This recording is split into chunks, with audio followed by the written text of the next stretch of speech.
18. lekcija, ko mēs paveicām šajā lekcijā, jo šī pēdējā lekcija ar mums ar studentiem kopā, jo nākamajā mums palika mājas darbs, un aiznākamajā jau ir projekta aizstāvēšana.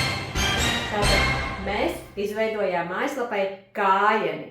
Tā ir tā daļiņa mājaslapā, kas atrodas pašā apakšā un kura ir statiska. Tā ir tā sadaļa, kura nekad nepazūd pārslēdzot lapas, un tajā parasti ir tāds mājaslapas satura kopsavilkums. Tātad tur mēdz būt kontaktinformācija, tur mēdz būt dažādas privātuma politikas, kā arī jūsu uzņēmuma darba laiks.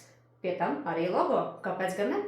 Kā arī izveidojot blogu pagājušajā lekcijā, mums parādījās dažas frāzes angļu valodā. Tās bija jāiztulko latviski. Šim gadījumam mēs pieslēdzām spraudni Loco Translate, lai iztulkotu dažas frāzes mums vēlamajā valodā.